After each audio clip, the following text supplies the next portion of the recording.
gabadhan mootada wada ayaa mootada ka degaysa waxa uu imaanaya ninkan naafada oo buwaagtan iibinayo wuxuu ku leeyahay marba buwaagtan iga gada gabadhan ayaa dhiiso buwaagta meeqaad gadaysaa ninkan wuxuu u sheegay halka buug inuu gaday 40 rubi waxay leedahay gabadhan buwaagta raqiis waa leedahay ninkan wuxuu leeyahay waa raqiis gabadhan ayaa ku dhiis hadii ay sidaas tahay waa inaad isiisa dhamaan meeqa ay ku leedahay ninkan wuxuu u sheegay buwaagta dhamalka isku daro in ay keenayso lacagteeda 400 rubi ayuu ku leeyahay ninkan wuxuu leeyahay runtii aad ayaan kugu duceeyay ducada ay qabtaa maanta waa dhiga farxisa ayuu leeyahay gabadhan waxay leedahay lacagtaada hoo ay leedahay ninkan markuu lacagta u soo taagtay gabadhan wuxuu leeyahay may lacag ziyaada ay ila socoto lacagtan ay soo sarfiyaa gabadhan waxay leedahay may iska qaad ay leedahay ninkan wuxuu leeyahay may lacag ziyaada ay ila socoto lacagtaada waa in aan ku soo sarfaa ninkan naafada meesha ayuu ka soo tagay wuxuu imaanay ninkan dukaanka iibinay wuxuu ku leeyahay walaal maanta wax leegama iibsano markii wax leega iibsaday ayaan ku sinayaa waxaan rabaa 5 rubi oo inaad isiiso ninkan ayaa dhadhimula ayuu leeyahay lacagta ay u soo saaraya gacanta ayuu ka saaraya ninkan naafada meesha ayuu ka soo tagaya markuu dib u soo laabto gabadha meesha taagnayd ayuu waaniya ninkan mootada wata ayuu wudin xilli gabadh halkan taagan ma aragtay ninkan wuxuu leeyahay gabadha halkan taagnayd way baxad ayuu ku leeyahay ninkan wuxuu leeyahay maanta maxaan sameeyay ilmihiga xageen baan ka keenay biilkooda ayuu ku leeyahay waa murgoona meesha ayuu ka soo tagay halkan ayuu soo istaagay ninkan ayaa u imaanay wuxuu ku leeyahay mudana buwaagtan iga gada qiimihiisa aan ka siinaya ninkan asin si qaldan ayuu kula hadlaya wuxuu leeyahay aniga buwaag mar oo leeyahay mideeda kale waqtiga buwaagta waad soo dhaaftay ayuu ku leeyahay ninkan naafada ayuu qeelinaya waana ka soo tagaya maalmo kadib waxay is arkiyaan gabadhii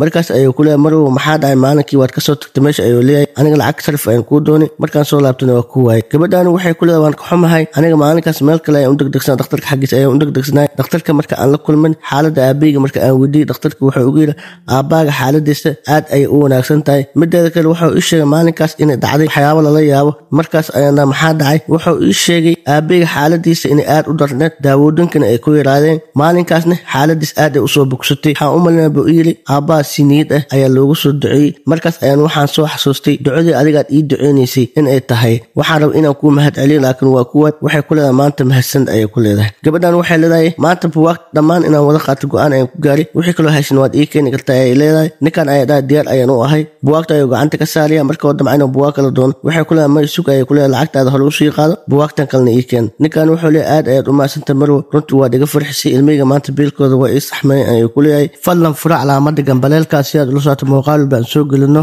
muuqaalkan laagare sheer gale asxaabta la wadaag intaas waxay inoo tahay dhiirgelin